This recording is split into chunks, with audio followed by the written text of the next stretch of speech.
Alléluia, nous acclamons très fort le Seigneur notre Dieu. Bazalba, Dieu vous bénisse à tout à l'heure. On continue d'acclamer le Seigneur. Alléluia. On acclame très très fort notre Dieu. En poussant des cris de joie, des cris de reconnaissance, des cris qui prouvent et qui manifestent notre adoration à notre Dieu. Le seul vrai Dieu. Il n'y a pas un autre Dieu qui est vrai comme Jésus. Alléluia. Comme on a été habitué à être dans sa présence, on ne voit pas la chose ainsi.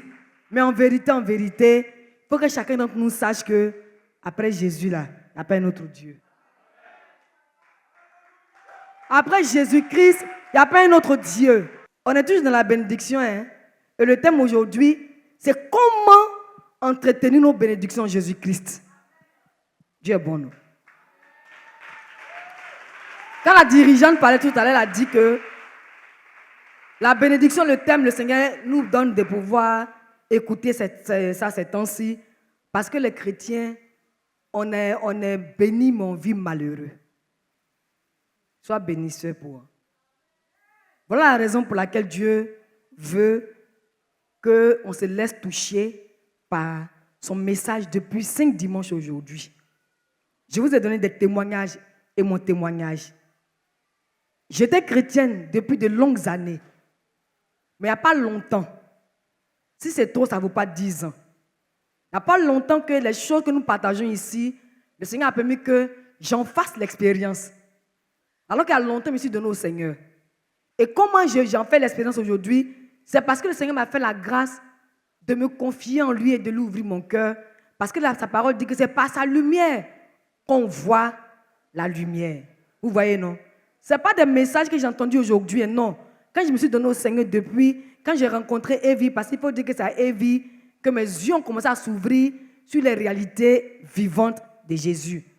Là où j'étais, on parlait de Jésus, on ne me disait pas que Jésus était vrai. On me donnait le message de Jésus comme si Jésus est là, donc il faut en faire ce que tu peux, ce que tu veux. Qui me comprend dans ce que j'ai dit? Voilà. Voilà Jésus, on t'a présenté. Fais-en ce que tu veux. Mais ça est vu comme a dit que la vie en Christ, là, elle se vit par Jésus, en Jésus et pour Jésus. Ça est vu que j'ai appris ça. Donc désormais, quand je suis devenu enfant de Dieu, je sais que je vis en Jésus. Je suis en lui. Tout ce que je veux faire là, je fais ça par lui. Là, ça me réussit. Quand je vis en lui, je vis pleinement la vie qu'il m'a donnée. Quand je vis en Jésus, je vis la plénitude de la vie à laquelle il m'a appelé. En lui, par lui, je fais toutes choses par lui.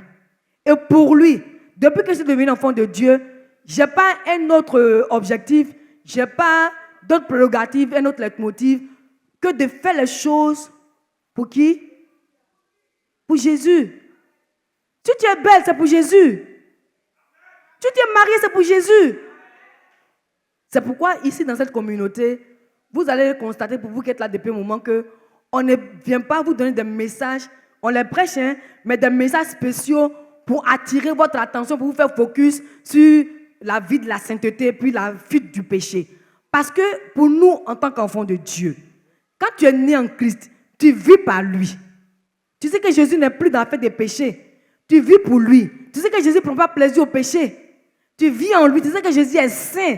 Donc, dès l'instant où tu as fait la grâce et il t'a honoré pour que lui vive en toi, mais tu ne fais rien le péché. Parce que Jésus ne pêche pas. Voilà la révélation qu'on doit connaître dans les églises. Et c'est cette révélation que Dieu m'a permis de savoir. Quand je suis arrivé à Evie, et ça ne fait pas 10 ans même qu'il m'a fait la grâce de pouvoir me laisser trouver par lui et de pouvoir me laisser éclairer par lui pour que je marche chaque jour un peu plus dans la plénitude de la vie en Christ. Parce qu'on peut être en Christ et puis ne pas vivre la plénitude de la vie en Christ. Vous êtes d'accord avec moi, non? Alléluia. On donne l'exemple de 2 pots. On met des choses dans le pot et c'est la même nature. Où on a mis un peu et puis où on a mis beaucoup là. Ce n'est pas la même façon d'être vu. Vous voyez, non? Quelqu'un vit en Christ. S'il ne vit pas dans la plénitude de la vie en Christ, si Jésus-Christ ne vit pas pleinement en lui, il y a une différence entre lui et celui qui vit en Christ dans sa plénitude et qui laisse le Seigneur le vivre en lui pleinement. Il y a une différence de taille. Celui qui ne vit pas dans la plénitude en Christ est celui qui se contente de venir à l'église, il se contente de faire ce qu'on fait quand on vient à l'église, et puis il s'arrête là. C'est ce que j'ai vécu par le passé. Et quand je suis venu à Evie, le Seigneur m'a fait la grâce de quitter cette étape-là. Et c'est l'étape générale d'être chrétien. Parce que quand on vient à l'église, on ne sait pas qu'on vient pour communier avec Dieu. C'est pourquoi nous avons dit que ici il y a un message, que la vie chrétienne, ce n'est pas un effet de mode. Hein. Jésus, quand il a créé l'homme, là, il a voulu que l'homme et lui là, soit un, ensemble, unis. Il ne faut pas qu'il y ait des séparations. Dieu nous a créés pour qu'on soit avec lui. Quand quelqu'un se marie à sa femme, là, vous voyez comment ça y est, non? Sauf que Jésus n'est pas fait comme la femme et son mari font. Mais Jésus veut toujours qu'on soit ensemble, qu'on soit dans son intimité. Et c'est ça qui a été rejeté par Adam et Ève. Donc quand Jésus est revenu là, c'est quand on vivait dans le jardin d'Éden. C'est ce que Jésus est venu rétablir. Pour que désormais, des hommes et des femmes comme vous et moi, qui avons dit oui à Jésus, puissions continuer de vivre la vie originelle que Dieu a donnée à l'homme de vivre devant lui, en lui, par lui et pour lui. Venir à l'église, ce n'est pas seulement quand on vient, puis le culte est chic, puis on s'en va. Non, non, non. C'est ce qui fait que l'église n'expérimente pas la puissance et la force de vivre en Christ.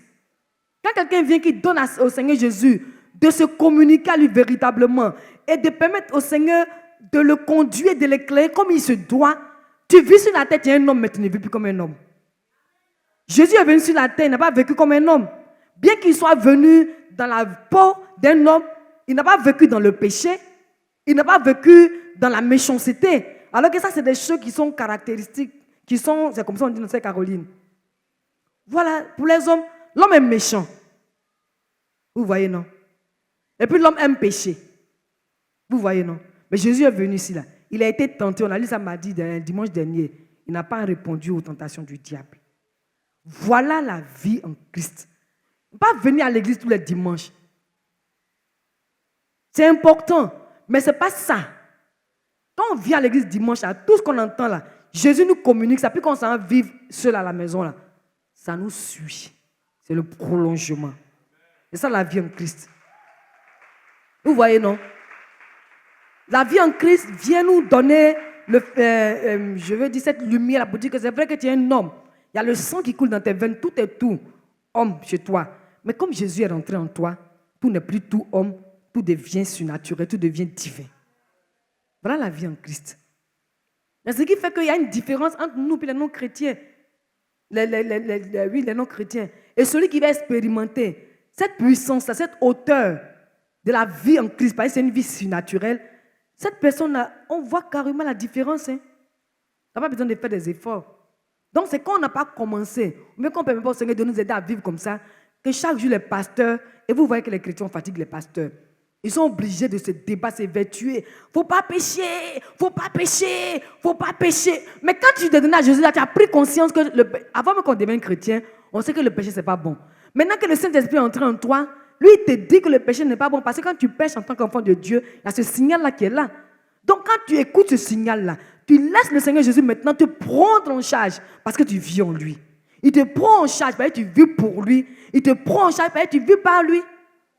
C'est ça, non? Voilà la vie chrétienne. Tout ce qu'on fait là, c'est bien, c'est beau, mais ce n'est pas encore vraiment ça. Si quelqu'un veut être fort sur cette terre-là, laissons la vie surnaturelle de Jésus nous animer, nous remplir, au-delà même de nos attentes, de nos espérances. Ok, pourquoi on dit que Jésus est le seul vrai Dieu? Jésus est le seul vrai Dieu parce qu'il est le créateur, lui n'a pas été créé.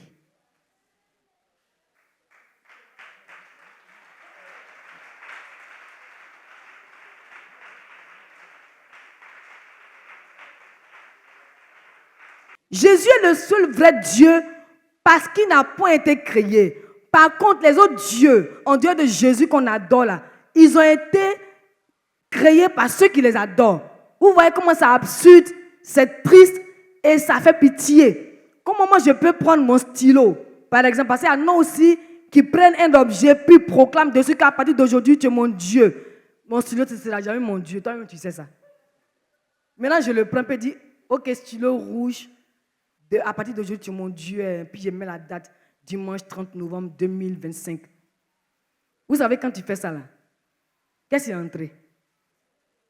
C'est un esprit. Le stylo, il est inanimé.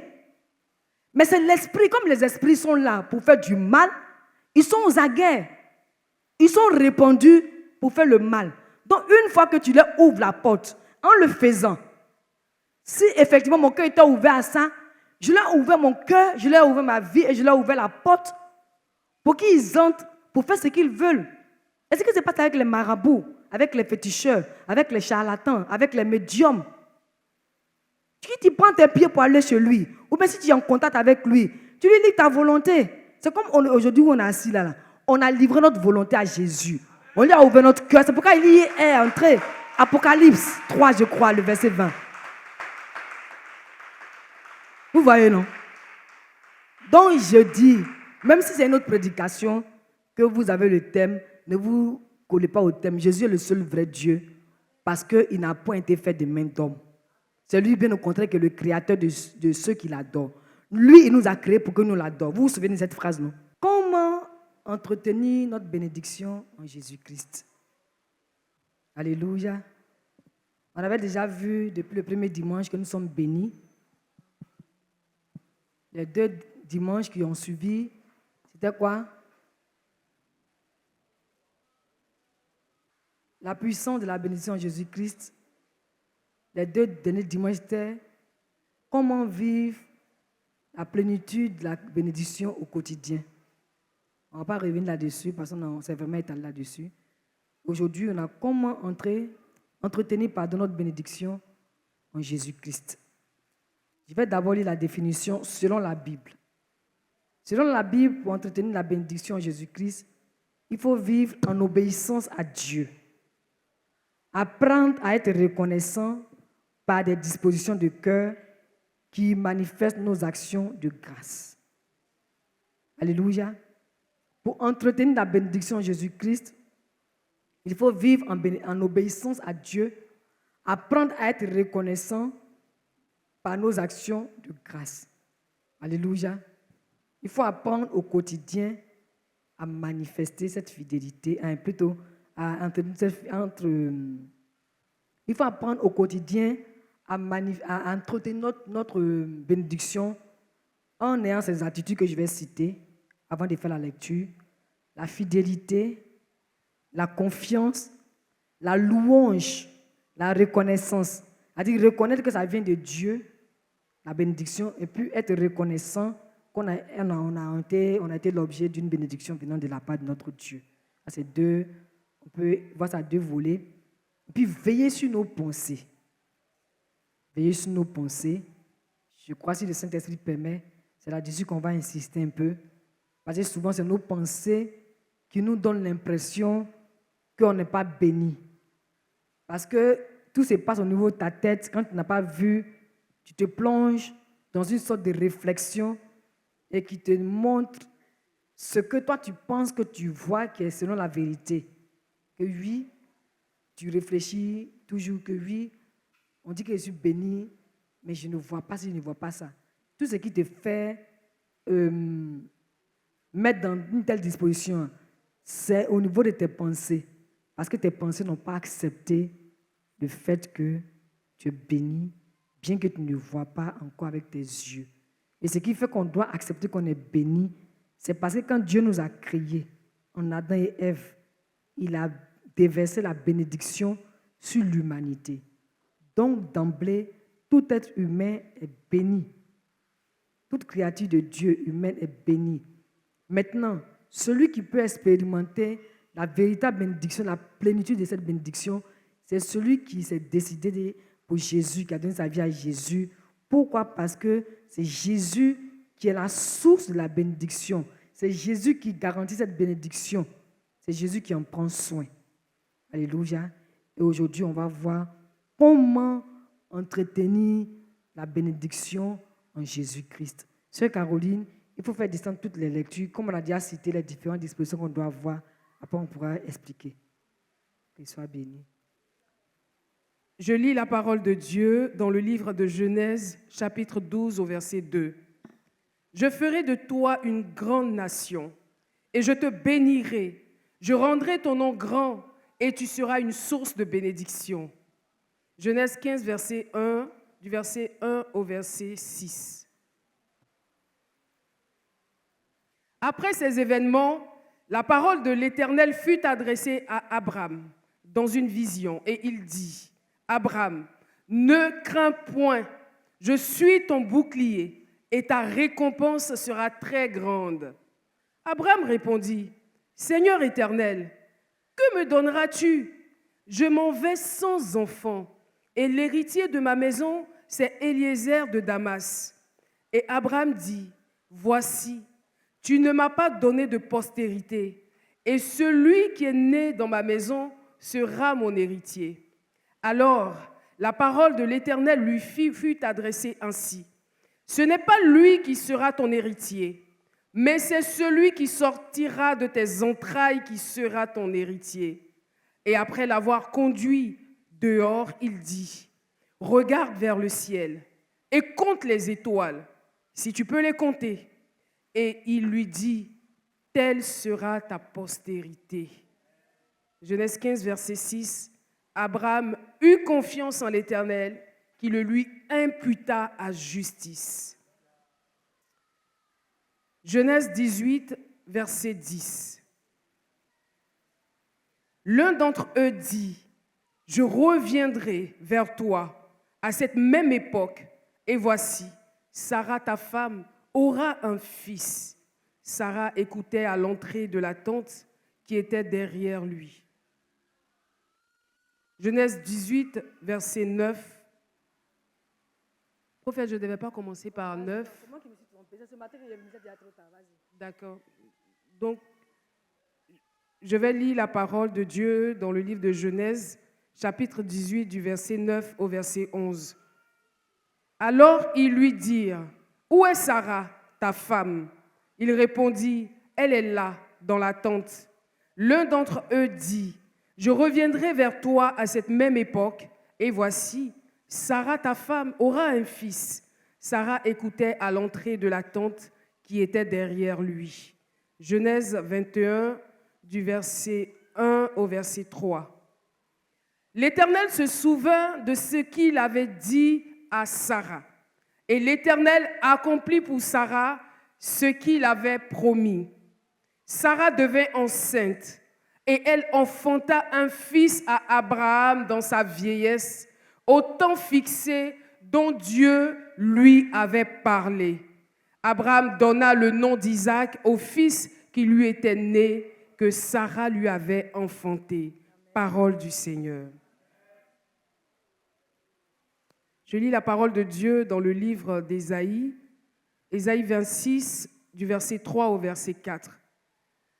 À celui qui est ferme dans ses sentiments, tu assures la paix, parce qu'il se confie en toi. Confiez-vous en l'Éternel à perpétuité, car l'Éternel est le rocher des siècles. Psaume 34, verset 2 et le verset 4. Je bénirai l'Éternel en tout temps. Sa louange sera toujours dans ma bouche. Exaltez avec moi l'Éternel. Célébrons tous son nom. Philippiens 4, les versets 6 et 7. Ne vous inquiétez de rien, mais en toute chose, faites connaître vos besoins à Dieu par des prières et des supplications avec des actions de grâce. Et la paix de Dieu, qui surpasse toute intelligence, gardera vos cœurs et vos pensées en Jésus-Christ. Psaume 94, verset 11. L'Éternel connaît les pensées de l'homme. Il sait qu'elles sont vaines. Proverbe 23, verset 7. Car il est comme les pensées de son âme.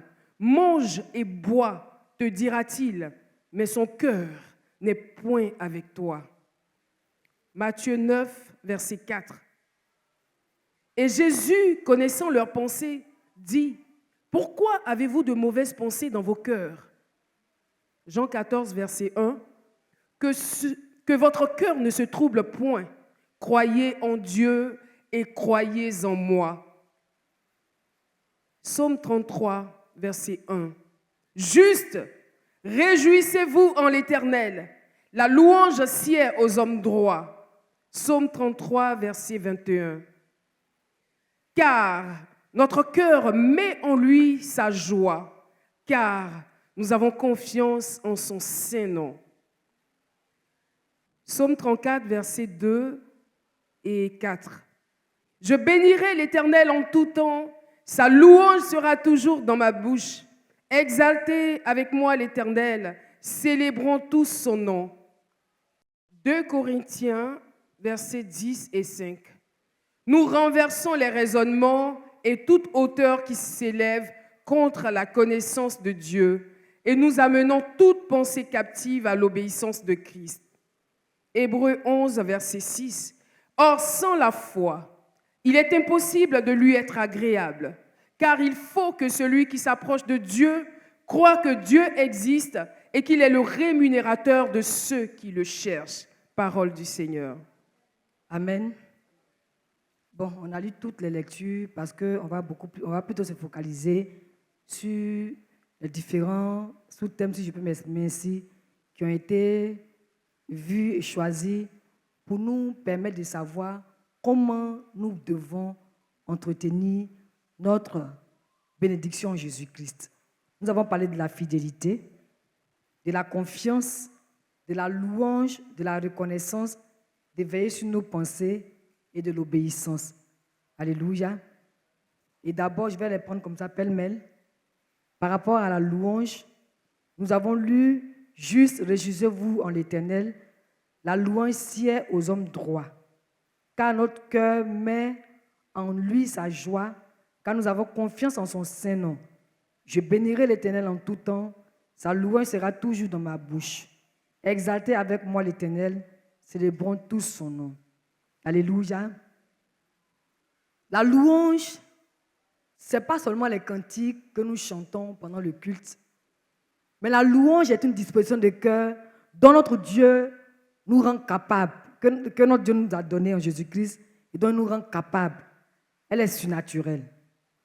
Par rapport à la bénédiction, quand nous n'arrivons pas à la voir ou à l'expérimenter, et comme nous savons que depuis 5 dimanches aujourd'hui, que quoi qu'on dise, quand on est devenu enfant de Dieu, on est d'emblée introduit dans la bénédiction de Dieu.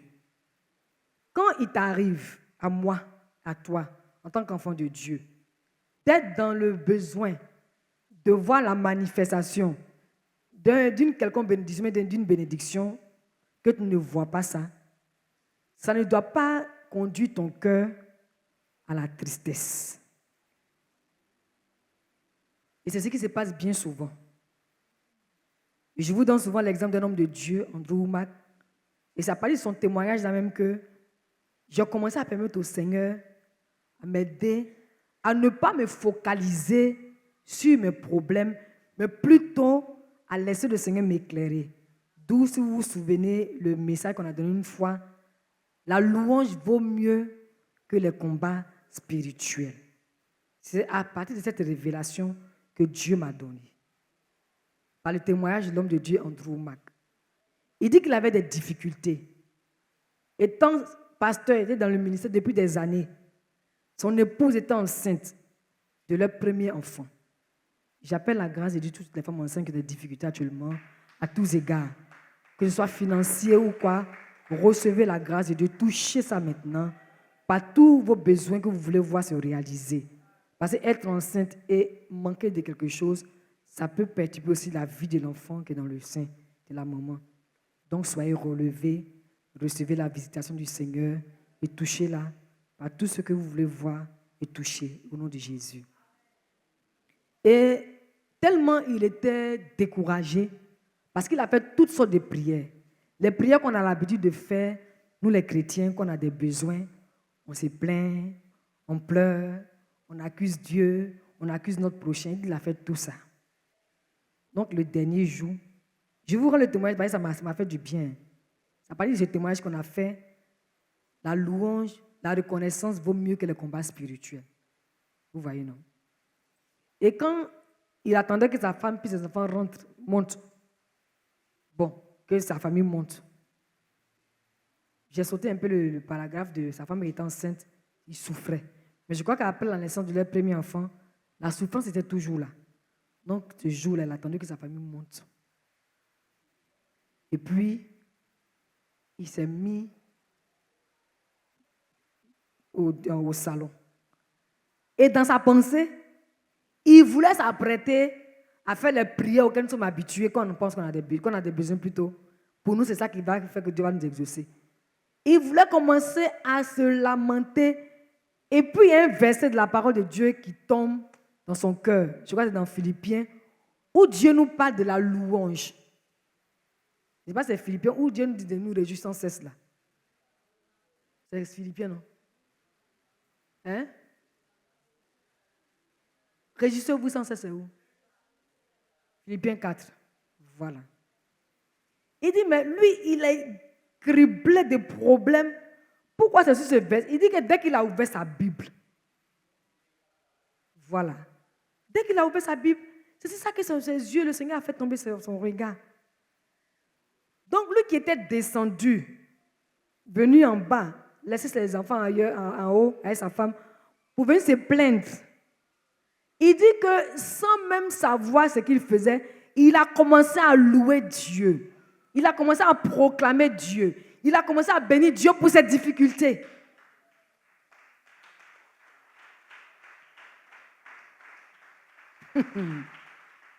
Vivre en Christ, là, c'est être bête de la bêtise du monde. Hein. Quand tu es intelligent de l'intelligence du monde, tu ne peux pas vivre en Christ. Parce que le monde est carrément opposé à Dieu. C'est pourquoi les pensées de ce monde ne sont pas les pensées de Dieu. C'est en haut puis en bas. Il dit, et c'est là qu'il a lui-même dit que c'est une louange qui émane du surnaturel. C'est qu'il a manifesté là.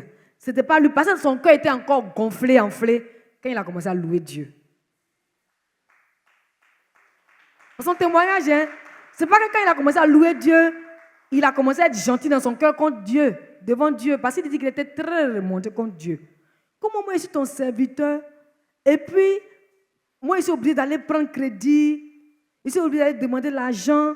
Et au moment où il dit qu'il a fui, je crois que c'est là que son orgueil, il a fait d'après lui un suicide d'orgueil, sa propriétaire, c'est comme ça on dit, non? Lui a demandé de payer parce qu'il n'est pas là pour payer le loyer. Recevez aussi l'argent pour le loyer. Au nom de Jésus, recevez l'argent pour le loyer.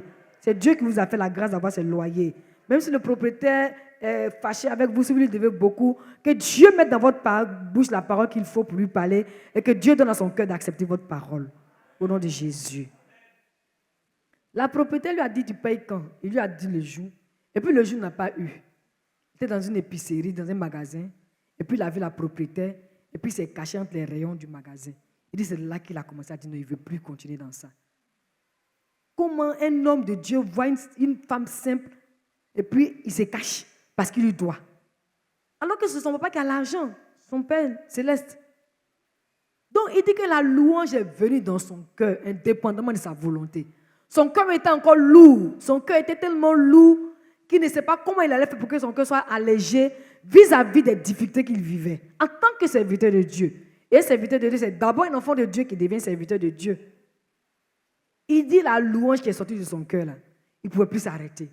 Et au fur et à mesure qu'il louait Dieu, il a vu que le problème était là. Mais c'est lui qui avait changé de trajectoire. C'est lui qui avait changé de position. Sa position était effectivement en Jésus, mais il n'a pas pu identifier cela. Il n'a pas su qu'il était béni de la bénédiction de Jésus, parce que c'est Dieu qui donne les moyens. Même la maison qu'il a eue, qu'il n'arrive pas à payer, là, c'est Dieu qui l'a béni par la maison. N'est-ce pas?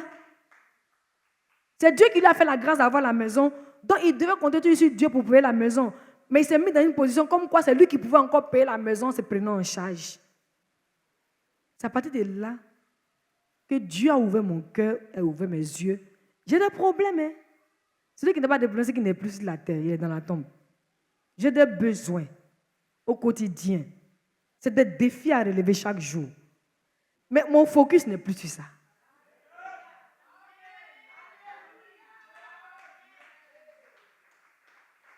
Ce n'est pas que je ne prie pas pour ça, je prie pour ça. Et je prie pour ça, pourquoi? Parce que ça est dans la main de Dieu. On ne prie pas pour que Dieu amène ça à l'existence parce que c'est nous. On prie parce que ça est déjà à l'existence et puis Dieu nous donne pour nous. C'est ça la différence. Et c'est depuis ce jour que Dieu m'a aidé et il m'apprend chaque jour. Je ne suis pas encore arrivé quelque part. Je vous ai dit qu'il y a un petit cacaba, mais qui est puissant par la grâce de Dieu. Donc celui qui est dans les difficultés, qui n'est pas sûr de sa bénédiction, loue le Seigneur. Tu le loues pour ce qu'il est. Tu le loues pour ce qu'il a fait de toi. Tu le loues pour ce qu'il a fait pour toi en Jésus-Christ. Tu le loues pour tous les jours. Chaque jour qu'on se réveille, c'est une bénédiction. Souvent, on oublie que le fait qu'on soit en vie, c'est une bénédiction. Le souffle de vie, c'est une bénédiction. Dimanche dernier, j'ai dit que le fait qu'on soit devenu enfant de Dieu, c'est une bénédiction. Ce n'est pas le matériel qui... Le Seigneur ne limite pas la bénédiction matérielle. C'est nous les hommes qui limitons la bénédiction matérielle. Non, Dieu n'est pas dans ça. Dieu n'est pas dans ça. Hein. Quand il nous a créés là, nous, on ne savait pas nos besoins. Lui, il savait nos besoins. Donc, tout ce qui devait concourir à notre bien-être là. Parce que c'est ça la bénédiction. C'est la pensée de Dieu de faire du bien à l'homme.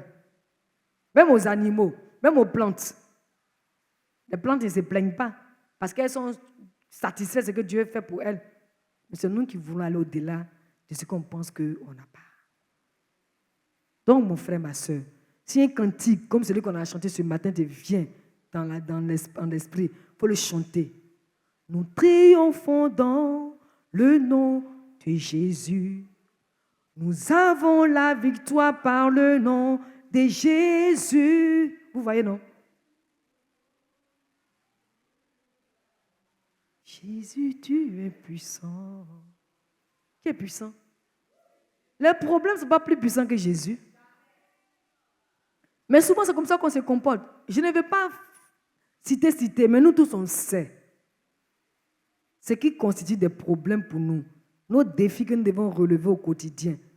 Tout ça, là, ça est dans tout ce que Dieu nous a donné.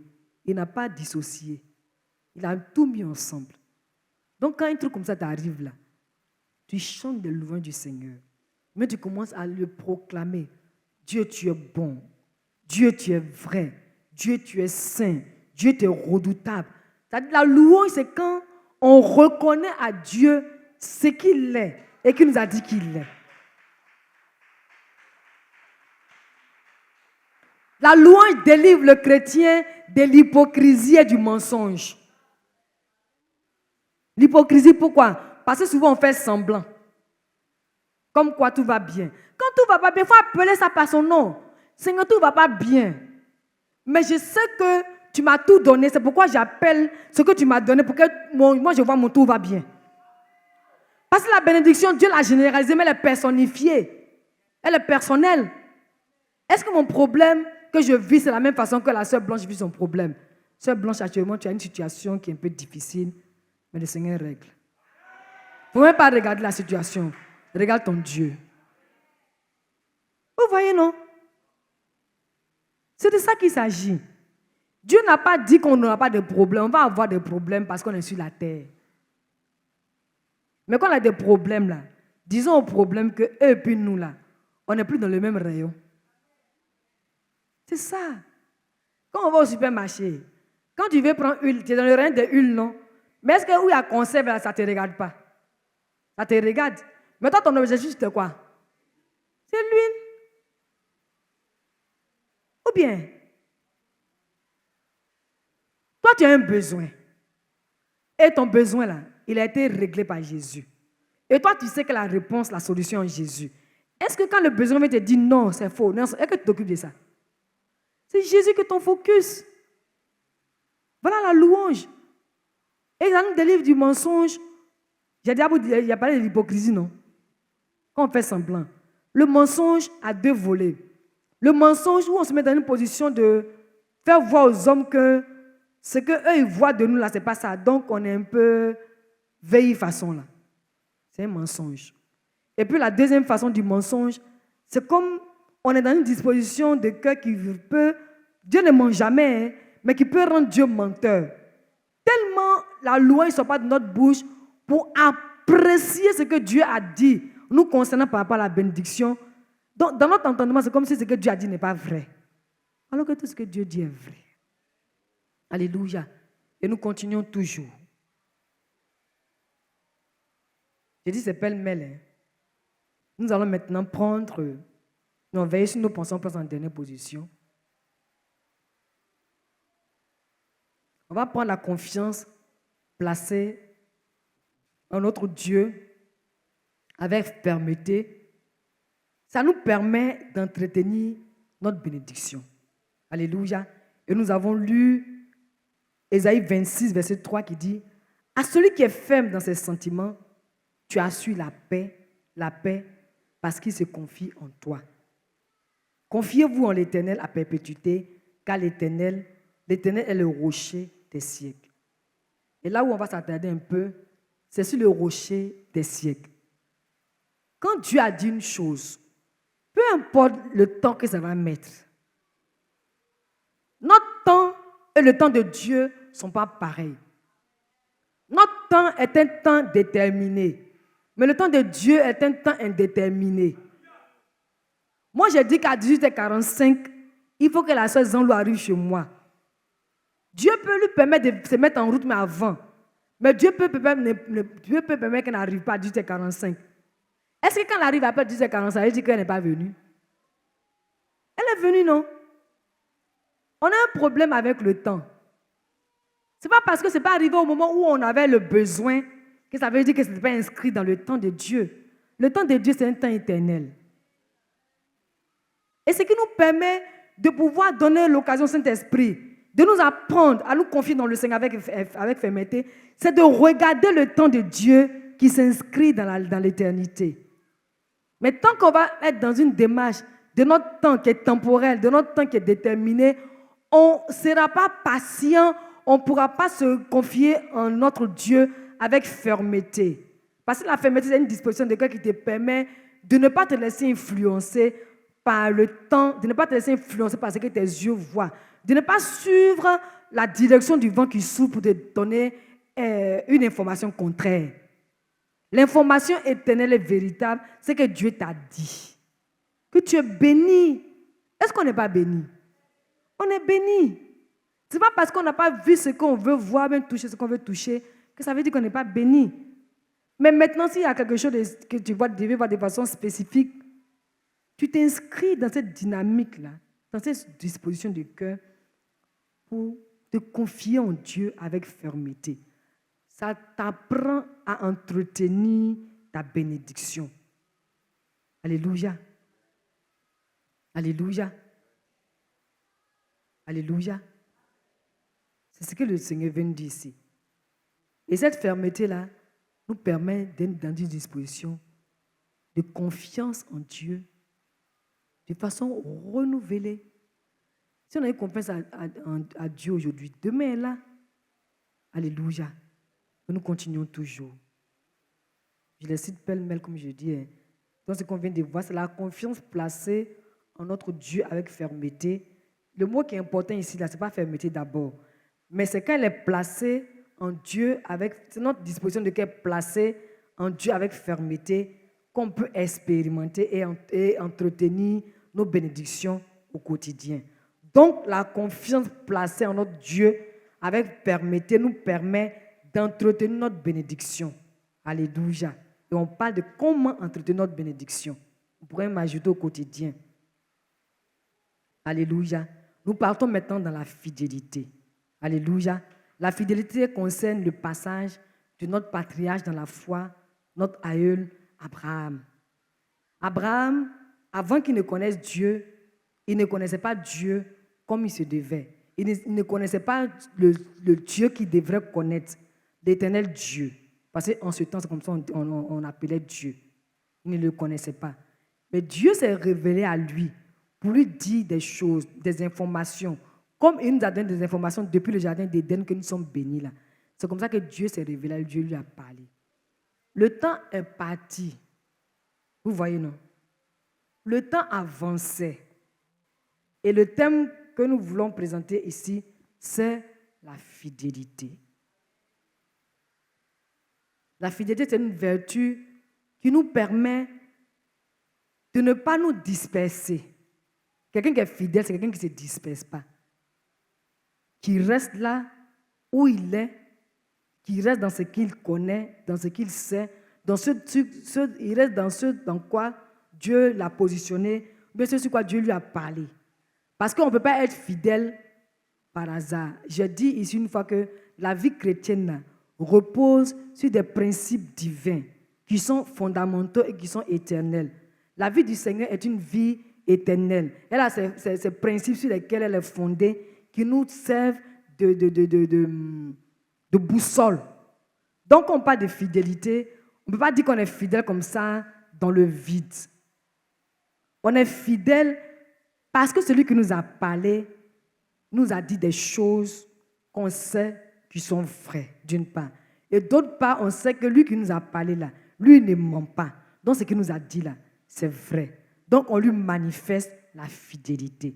C'est un engagement. Quand Dieu a parlé à Abraham, ce qu'il lui a dit, ce qu'ils se sont dit, chacun s'est engagé l'un envers l'autre.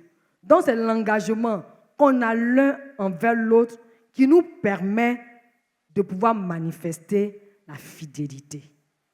Alléluia. On se réveille, on ne dort pas en classe. Ne faites pas comme si vous êtes trop spirituel en baissant les mains. En baissant plutôt la tête. Quand on est spirituel, on a la tête en bas. Non, non, non. Regardons-nous.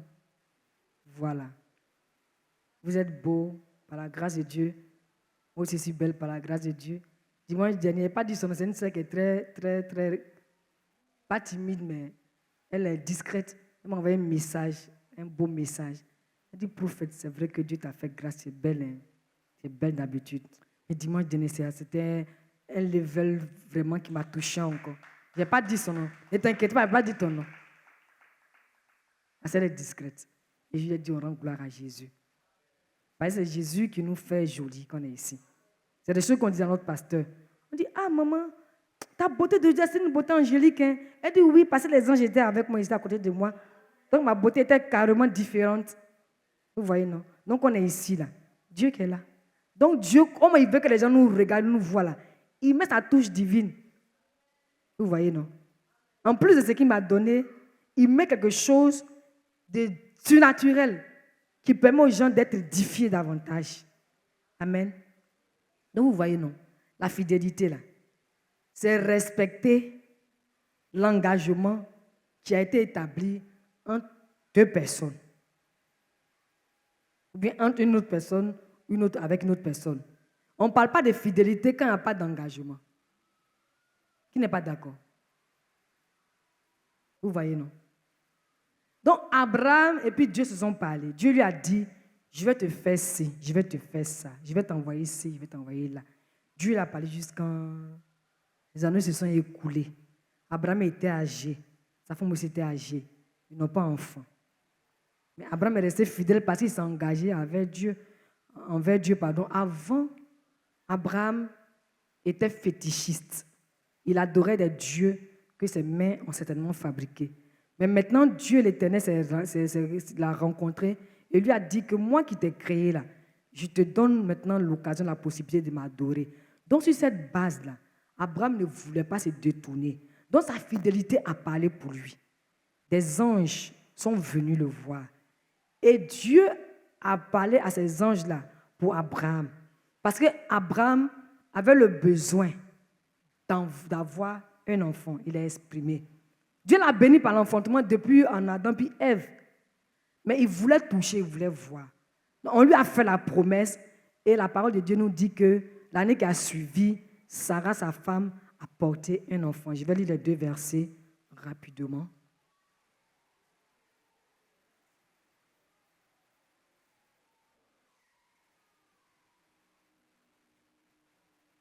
Ok.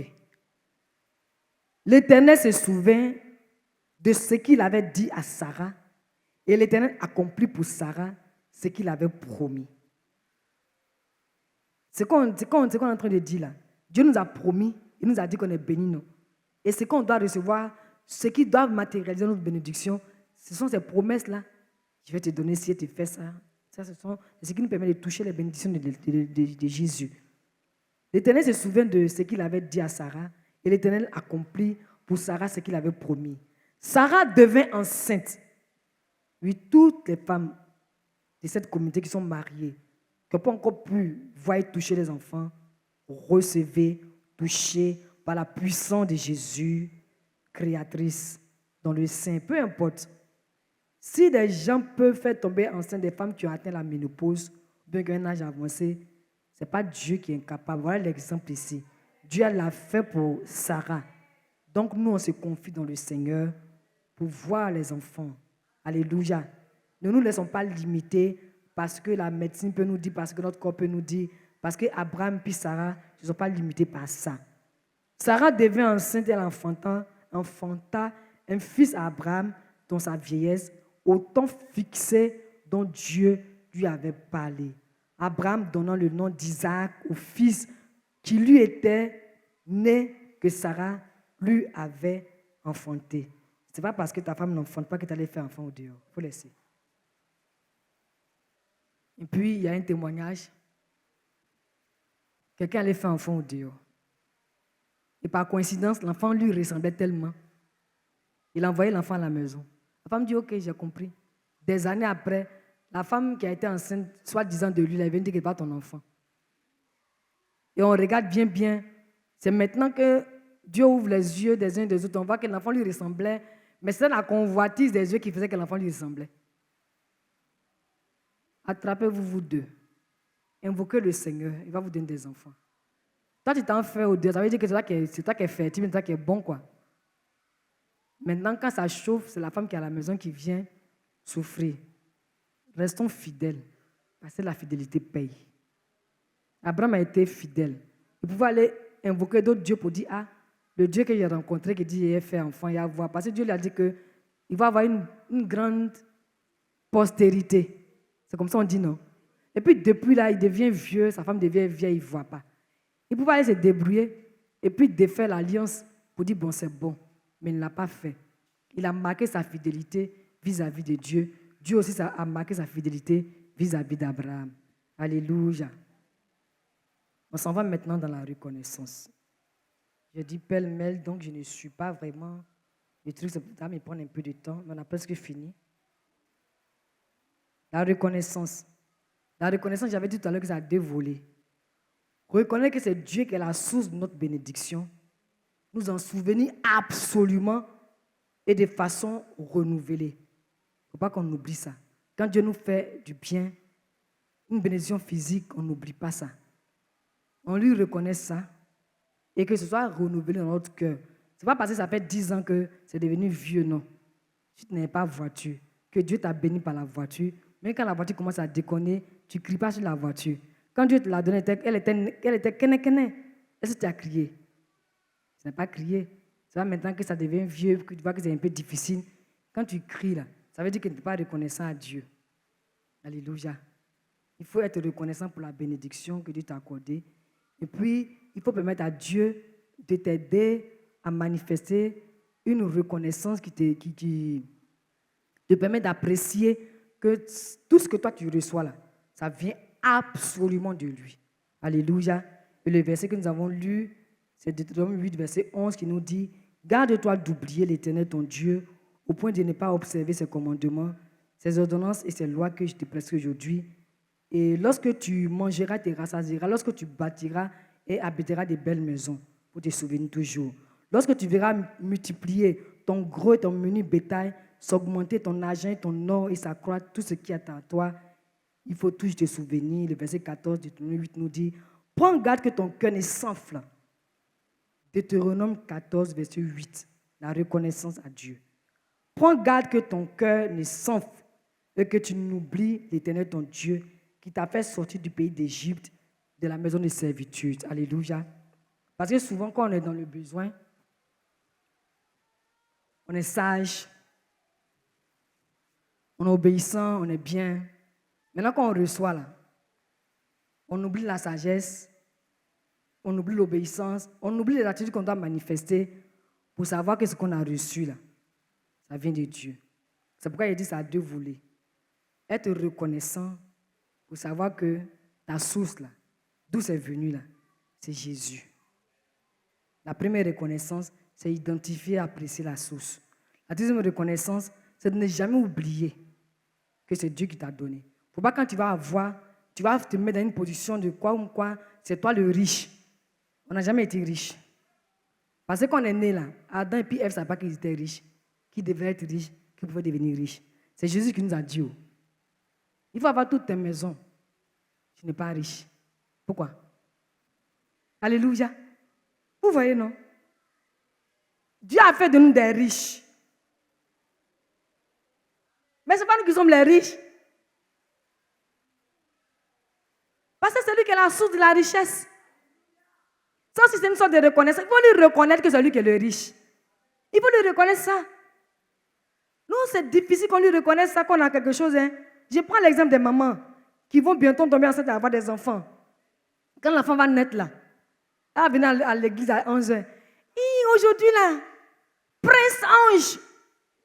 C'est le nom. C'est le nom de l'enfant. Tellement tu l'as désiré. Et puis il est venu. Hé, Pasteur Sigé. Pasteur Sigé, c'est un homme que Dieu a rendu sage. Je ne parle pas beaucoup, mais. Aïe. Mais sœur telle, pourquoi tu m'as venu vite? Hé, Pasteur, aujourd'hui, Prince Ange a pleuré. De 2h du matin jusqu'à 6h. Mais quand Prince Ange a pleuré, tu lui as dit quoi? Ah, je devais lui dire quoi? Mais Pasteur va te dire, mais il fallait lui dire que c'est Dieu qui te l'a donné. Donc toi, tu le confies à Dieu. Est-ce que toi, ton sein que tu donnes à Prince Ange, Prince Ange peut le délivrer? Si c'est une situation difficile. Donc quand Prince Ange pleure, là, tu dis à Prince Ange, celui qui m'a donné, qui t'a fait venir dans ma vie de façon miraculeuse, là, je te le livre, je te le confie. Mais ce n'est pas une raison pour toi de venir à l'église à 11h alors que l'église finit au plus tard à 13h. Parce que Prince Ange a pleuré toute la nuit. Donc Prince Ange devait dormir qu'à 11h. Pour ne pas que son sommeil soit perturbé parce que c'est un Prince Ange. Non, riez. Parce que moi, je ris aussi. Les choses comme ça, là, c'est vrai que ça fait rire, mais c'est comme ça qu'on vient que c'est faux. Dieu t'a donné l'enfant. Livre-le à Dieu, consacre-le à Dieu. S'il est malade, Dieu va te donner les moyens, l'intelligence de pouvoir le guérir, de pouvoir lui faire du bien. Mais il ne faut pas mettre Prince Ange devant et puis mettre Dieu derrière. Pas comme ça. Dieu t'a donné les moyens de prendre soin de Prince Ange. Ils sont en train de penser déjà. Hein? C'est un joli nom, ça rime bien. Prince Ange, là, Dieu te l'a donné. Comme Isaac. Mais on a vu que quand Dieu a donné Isaac à Abraham, là, quand Dieu a demandé le sacrifice d'Isaac, est-ce que Abraham a dit non? Ça veut dire qu'Abraham a mis Dieu au devant. En toutes choses, il faut nous soumettre à Dieu. Donc quand Prince Ange a dormi, a pleuré toute la nuit, là, le matin, là, vous avez dormi près à 3h, 4h du matin, tu le soulèves, tu le laves. Il n'a qu'à pleurer.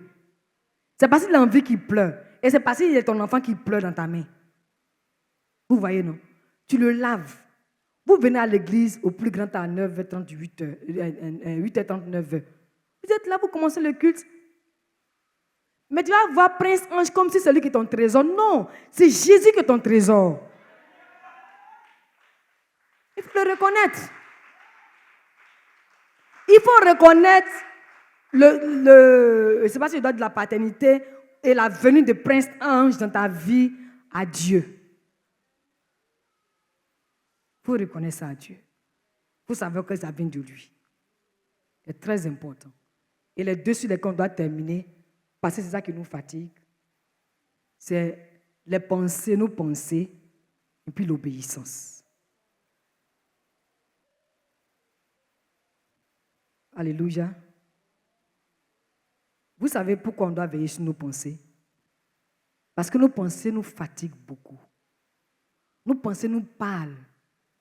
Quand quelque chose te dit, toi tu vois non, tu ne vois pas non, tu as vu non, ce sont tes pensées qui travaillent. Donc quand tes pensées travaillent là, il faut les ramener à l'ordre. Et on va lire le passage qui nous parle ici. Philippiens 4, verset 6. Ne vous inquiétez de rien, mais en toute chose, faites connaître vos besoins à Dieu par des prières, des supplications, avec des actions de grâce. Alléluia. Avec des actions de grâce, Parce qu'on sait que ça y est là déjà.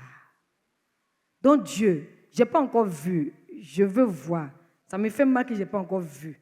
Je te remercie pour ça d'abord. Mais Seigneur, j'appelle ça maintenant. Seigneur, je touche ça maintenant. Et je te dis merci parce que j'ai touché. Alléluia. Dieu connaît nos besoins. Mais en Dieu et nous, là, c'est la communication qu'il a établie. C'est pourquoi il communiait et communiquait avec Adam et Ève. La communication et la communion sont importantes dans la marche avec le Seigneur. Donc Dieu a établi ça là pour qu'on lui dise ce qu'on veut. Pour que lui aussi nous dise ce qu'on veut. Dieu nous parle, non? Donc nous aussi parlons-lui. On lui parle, il nous parle. C'est là. C'est ce que Philippiens 4 nous dit.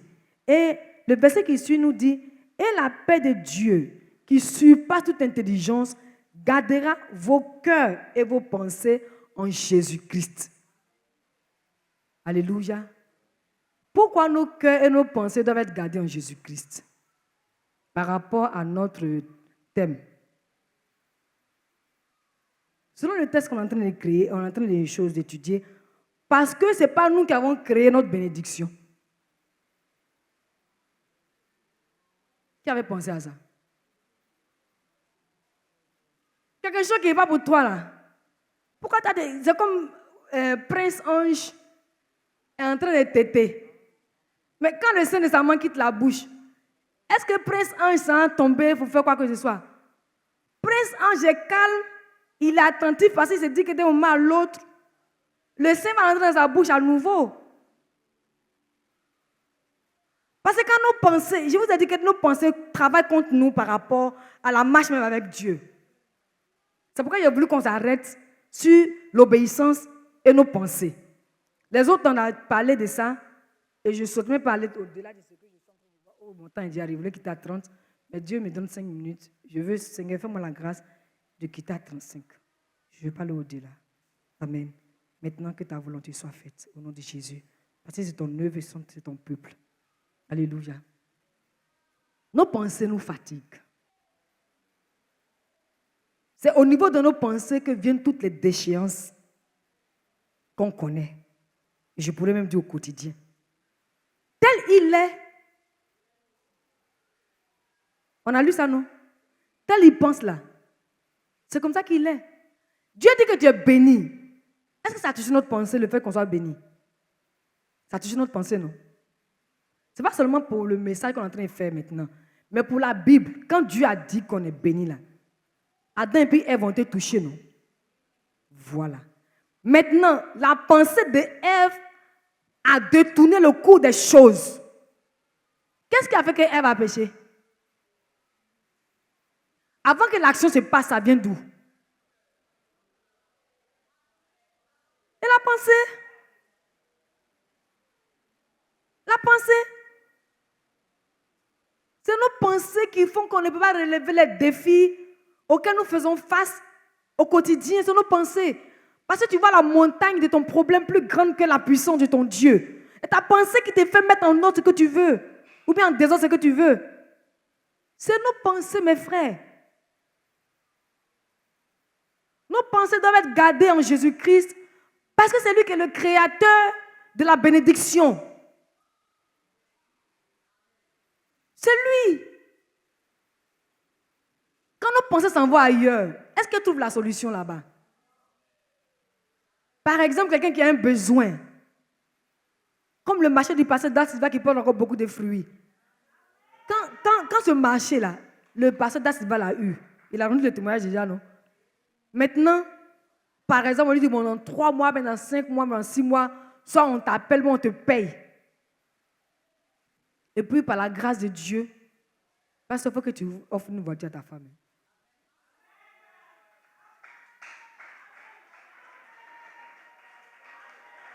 Par la grâce de Dieu, comme dans son cœur, sa femme est née en février.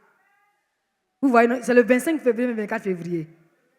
24. Maintenant, dans son cœur, il dit, OK, il faut qu'il lui offre une voiture sortie d'usine.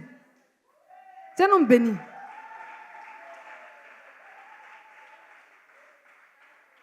Et par la grâce de Dieu,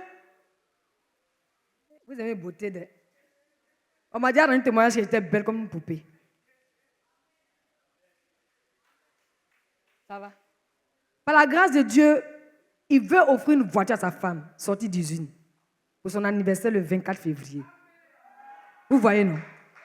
Maintenant, les gens qui ont donné le marché, mais qui prennent le marché, lui disent par exemple en octobre. Donc, ses pensées sont plus tranquilles par rapport au rendez-vous. Mais ses pensées doivent être tranquilles parce que même s'ils ont dit octobre, c'est Jésus qui tient lui sa bénédiction en ses mains. C'est Jésus qui a créé les circonstances qui ont fait qu'il a eu le marché. Lui, il a fait quoi? Dieu l'a utilisé pour parler certainement. Mais ce n'est pas lui qui a fait que les gens disent oui. Il n'est pas le créateur de tout ce qui va se passer. Et si sa pensée est dans une position de oui, c'est moi, je vais faire ci, non, et puis il va maintenant trouver le moyen de vouloir bousculer les gens, comme le Seigneur lui a fait la grâce de pouvoir parler au cœur des gens, puis le cœur des gens est touché, il va faire ça. Mais si le cœur des gens n'est pas touché, ça va le perturber. Mais il reste tranquille. Parce que ce n'est pas lui qui a créé la bénédiction. Là. Que ce soit depuis Adam et Ève, que ce soit ce qu'il doit recevoir, ce n'est pas lui qui a créé. Donc il reste tranquille. Mais nous, nos pensées travaillent contre nous nuit et jour. Vous savez, tous les échecs qu'on reçoit là, c'est de nos pensées. Tous les défis qu'on n'arrive pas à relever au quotidien là, c'est de nos pensées que ça vient. C'est de nos pensées. Tu veux telle chose, comme tu te dis que c'est lointain, ta pensée t'amène encore plus loin que la lointitude peut-être. Que le diable et la chair voulaient te présenter. Toi, tu les déplaces, ils ont dit à 50 minutes, toi, tu les envoies à 1h30. Tellement ta pensée est en accord avec ce qui veut t'imposer, toi, tu dis, ok, ce que vous dites, c'est vous qui dites la vérité. Bon, je vais vous aider alors 1h30. Est-ce que vous me suivez? C'est comme ça qu'on vit. Hein? Souvent, c'est subtil. Ou bien souvent, on ne peut pas s'arrêter là-dessus. Ce n'est pas la révélation du Seigneur que je le sais. Hein? Ce n'est pas que je suis au-dessus de vous, non. En tant que servant de Dieu, Dieu me donne des indices, il me donne des dispositions, il a mis en moi un potentiel qui me permet de vous parler. Et toujours ça, c'est sa grâce. Moi, je ne peux rien et je n'ai aucun pouvoir. Tout ce qui se passe ici, là, c'est par sa grâce. Vous voyez, non? Donc, il n'y a pas longtemps que Dieu m'a permis de savoir ça. Que nos pensées jouent contre nous. Pour les ceux même qui ne veulent se marier, par exemple, ma chérie qui doit se marier avec l'homme que Dieu a envoyé vers sa vie, sa pensée l'a limitée. Elle a commencé à penser, mais est-ce qu'il va m'aimer comme l'autre? Est-ce qu'il a l'argent? Est-ce qu'il va me gâter avec l'argent? Et puis, est-ce que même quand on mange au restaurant avec lui de l'autre côté, que c'est un bon restaurant? Tout ça, ça y est là. Les femmes aiment les restaurants de l'autre côté. Quand le restaurant de l'autre côté n'est pas le restaurant qu'elles veulent là, elles ne sont pas contentes. Je dis qu'il y a une qui a dit non, il faut qu'on voit d'abord si c'est un bon restaurant avant qu'on se marie. Aïe! Si ce n'est pas un bon restaurant, quand Dieu te l'a donné là, Dieu rend le restaurant parfait. Parce que tout ce qui vient de Dieu là, c'est la bénédiction. Tout ce qui est béni, il a fait du bien. C'est la définition qui est là. Donc nos pensées nous font du tort.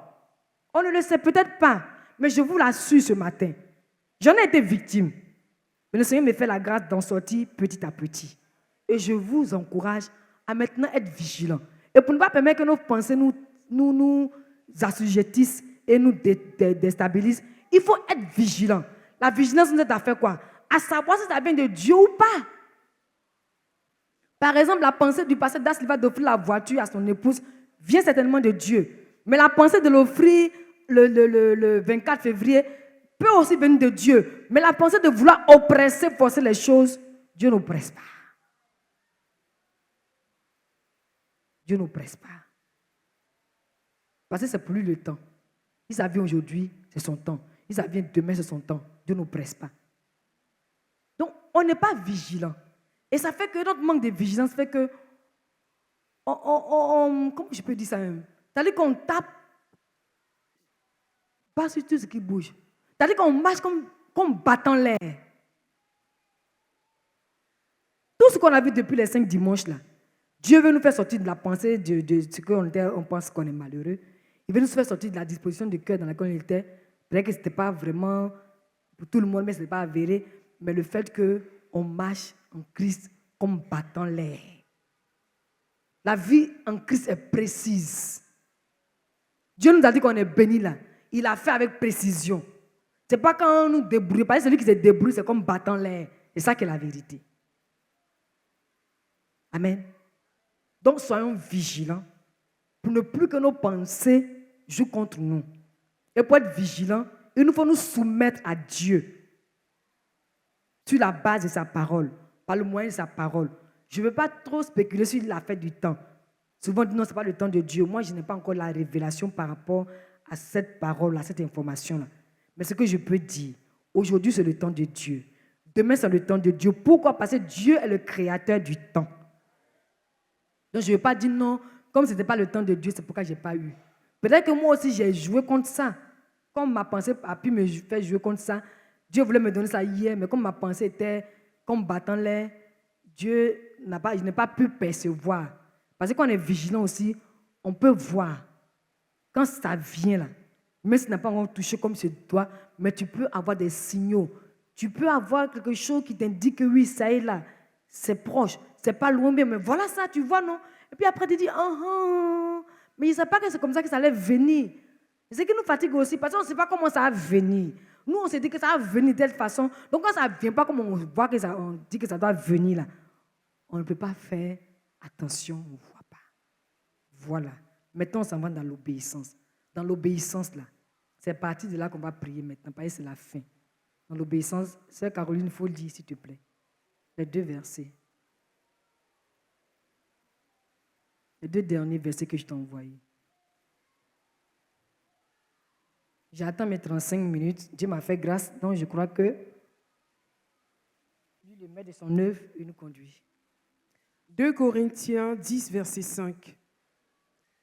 Nous renversons les raisonnements et toute hauteur qui s'élève contre la connaissance de Dieu et nous amenons toute pensée captive à l'obéissance de Christ. Hébreux 11, verset 6. Or, sans la foi, il est impossible de lui être agréable, car il faut que celui qui s'approche de Dieu croit que Dieu existe et qu'il est le rémunérateur de ceux qui le cherchent. Alléluia. On va se tenir debout, s'il vous plaît. Avec ça, on fait la prière. On va le répéter ensemble. Nous renversons les raisonnements et toute hauteur qui s'élève contre la connaissance de Dieu. Et nous amenons toute pensée captive à l'obéissance de Dieu. On dit ensemble, Père Céleste, concernant la bénédiction, tu m'as parlé sur 5 dimanches. Sur 5 dimanches. Sur 5 dimanches. Et j'ai reconnu que tu m'as béni. J'ai accepté que tu m'as béni.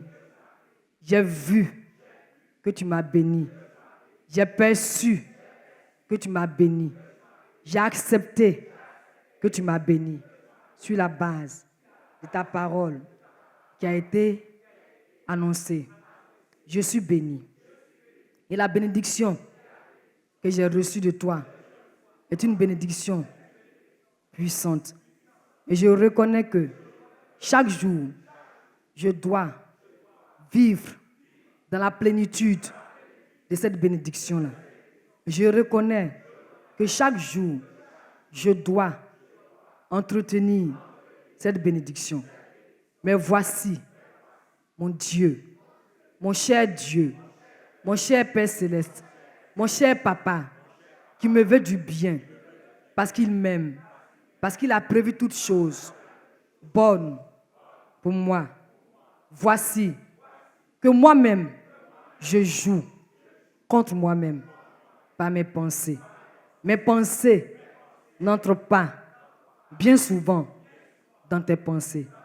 Mais aujourd'hui, après avoir entendu ta parole, j'éloigne de moi ces pensées-là qui depuis longtemps m'avaient retenu captif, qui m'avaient empêché d'être obéissant, qui m'avaient empêché d'être soumis, qui m'avaient empêché de voir que c'est de ta bouche seule que sort la bénédiction.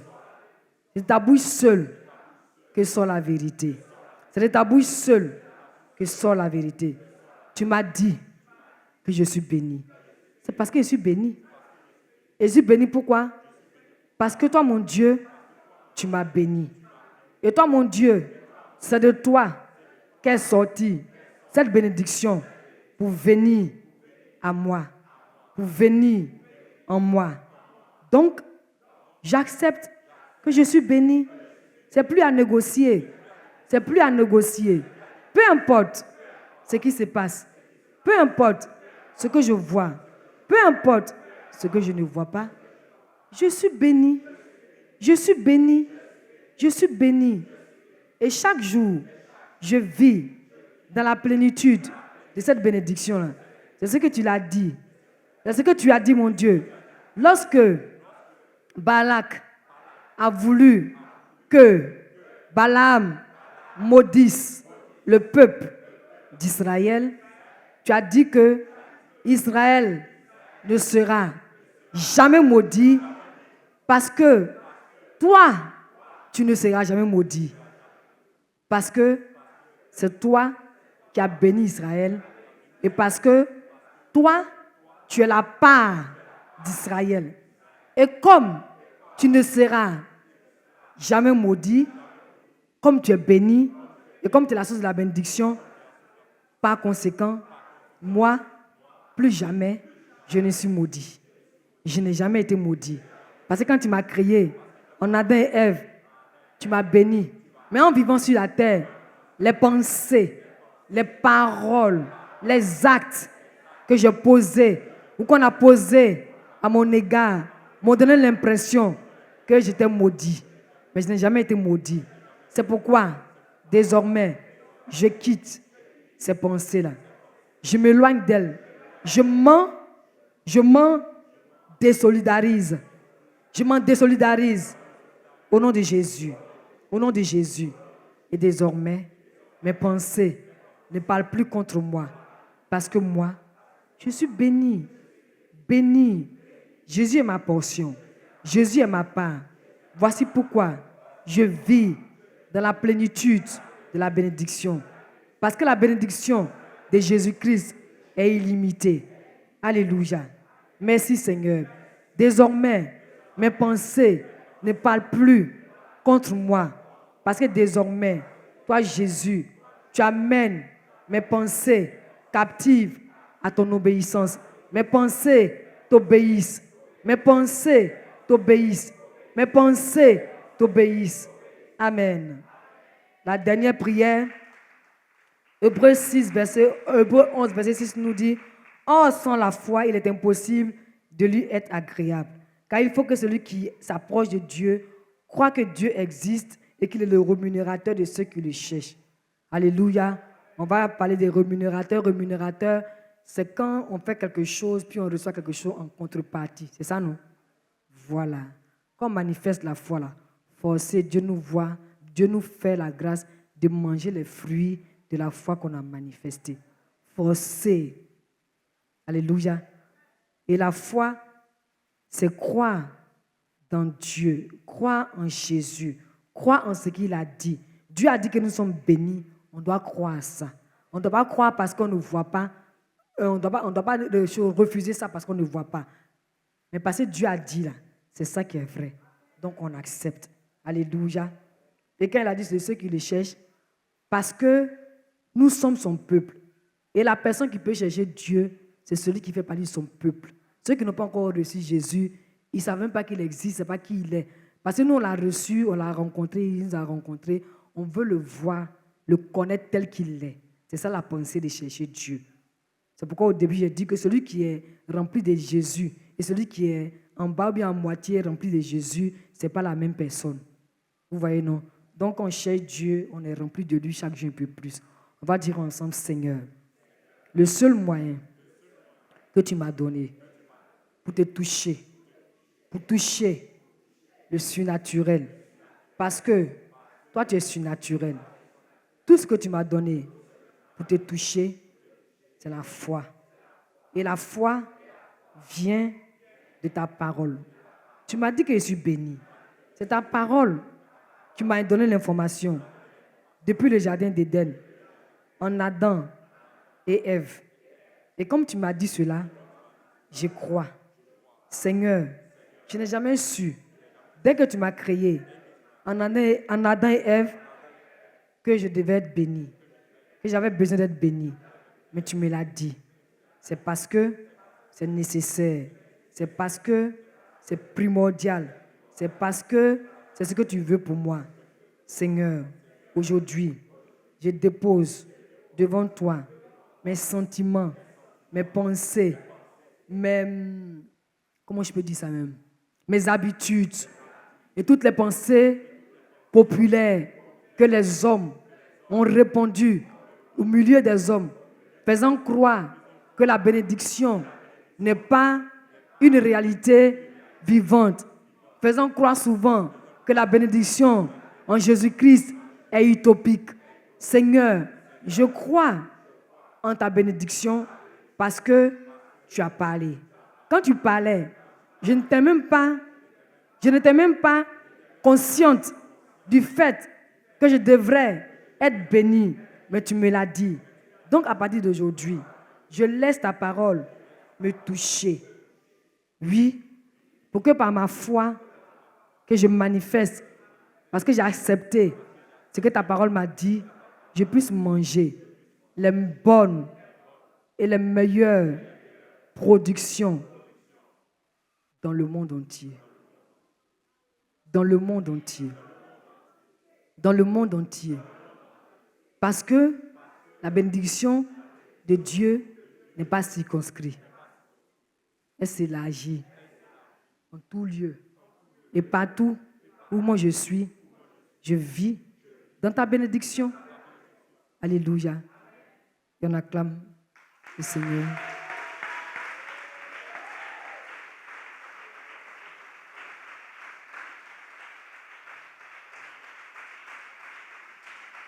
Amen.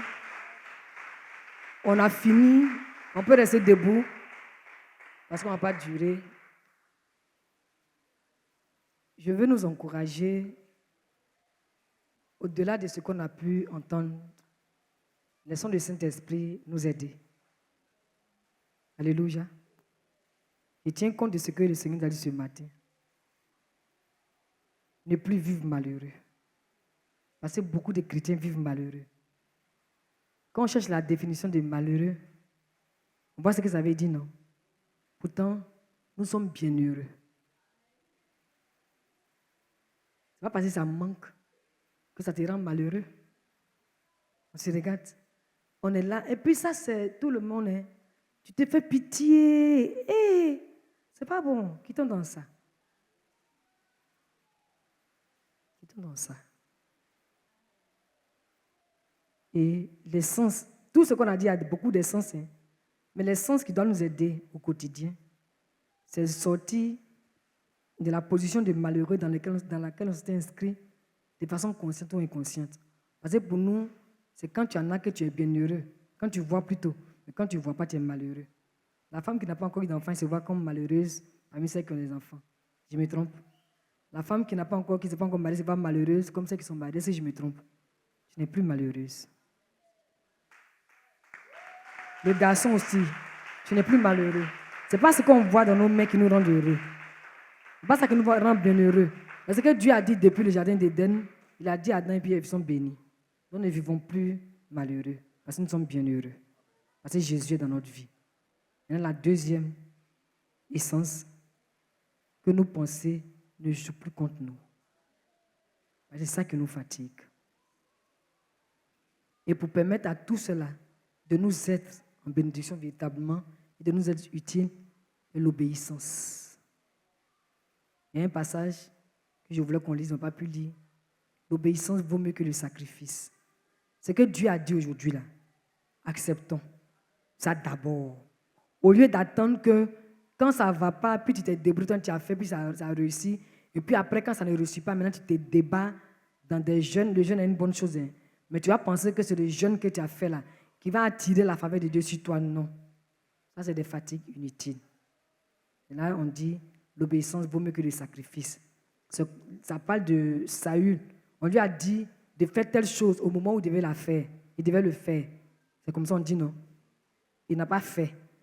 Maintenant, quand l'homme de Dieu, Samuel, s'est fâché, il a multiplié ses actions et il pensait qu'en multipliant ses actions, c'est là que Dieu allait être content. Ce n'est pas la multiplication dans nos actions qui fait que Dieu est content, non. C'est la précision de Dieu à laquelle on se soumet quand il nous parle qui fait que Dieu est content. Dieu est précis. Il nous dit précisément, voilà, il faut dire, ok, tu te mets en bas.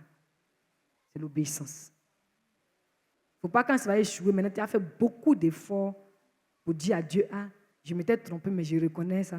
Et puis tu fais beaucoup de choses. Ce n'est pas bon. Nous ne souhaiterons même pas, mes frères, mes pasteurs et moi, que ce message soit au nombre des messages qu'on a entendus depuis toutes ces années. Parce que souvent, si on parle, c'est parce qu'on a vécu comme ça aussi. Hein. Quand un message est là, vous voyez que dans notre langage, tout le monde dit, je suis béni, comme ci, comme ça. Mais des mois après, est-ce que le langage sera le même? Pourtant, c'est des choses éternelles dans lesquelles notre Dieu nous a introduites en Jésus. Donc, c'est notre partage. C'est pour nous. Alléluia. C'est ce que je voulais nous encourager à observer. Pareil pour tous les messages qu'on a entendus. Le message du pasteur Ségué nous a parlé de, comment on appelle ça, la familiarité par rapport à la vie surnaturelle. On a vu que dans nos familles, là, quand on soit chrétien ensemble dans la même famille ou pas, mais on ne sait pas que d'abord ce qui gère le naturel, là, c'est le surnaturel. Si on livre tout à Jésus, on soumet tout à Jésus, mais c'est une ambiance, une atmosphère du surnaturel qui règne dans nos maisons. Est-ce que ce n'est pas ça? Mais nous, on vit les choses par la chair, qu'on soit chrétien ou non chrétien. On est dans la maison, on vit tout par la chair, on se bat, on se chamaille. Maintenant, après le soir, on appelle la femme. Et Rosine, Jacqueline, Paul-André, c'est dit ça par hasard, ça dit ma bouche. Jean de Dieu, Enoch, Eudes, venons prier. En temps à midi, là, vous êtes chicotés même. Mais si vous avez permis au Saint-Esprit de vivre dans vos vies au quotidien par rapport à la vie surnaturelle que chacun a reçue là, est-ce que vous allez vous battre? On n'a pas besoin d'appeler quelqu'un. Quand il est 18h, chacun prend sa chaise, son tabouret pour venir. Parce que les choses de l'esprit là, c'est la source de Jésus qui les gère. Ce n'est pas nous qui les tirons par les cordes. Par les cornes, pardon. Vous avez compris, non? Donc que Dieu nous bénisse. Et que le Seigneur soit béni. Priez pour moi.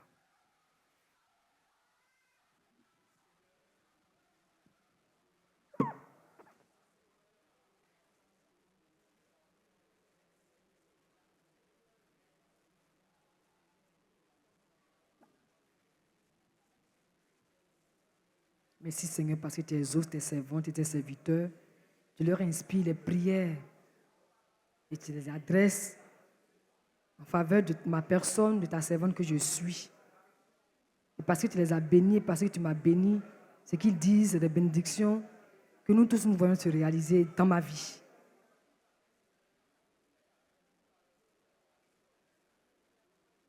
Merci Seigneur. Ok, les deux pasteurs, attrapez vos mains, priez pour mes deux pasteurs. Parce que ce sont mes équilibres. Attrapez vos mains, priez pour vous. Ce sont mes équilibres. Merci Seigneur pour tes serviteurs. Merci de leur faire du bien au-delà de leurs attentes. Ils sont ma bénédiction en tant que ta servante. Et je bénis ton nom pour leur vie. Je me réjouis d'être entre eux, avec eux. Et je te bénis pour ce que tu leur permets de m'accorder, de me donner en tant que des serviteurs. Je respecte l'appel que tu as mis dans la vie du pasteur Ségué et je honore ça en ton nom.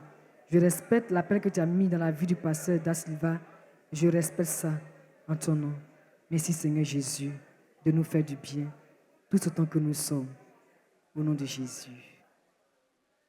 Amen. Vas Albat. Je te sacrifierai à jamais mon cœur.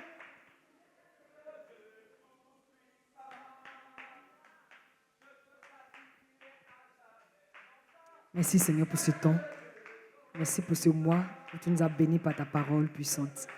Et je me livre à toi davantage pour faire ta volonté, pour glorifier ton nom. Jésus. Amen.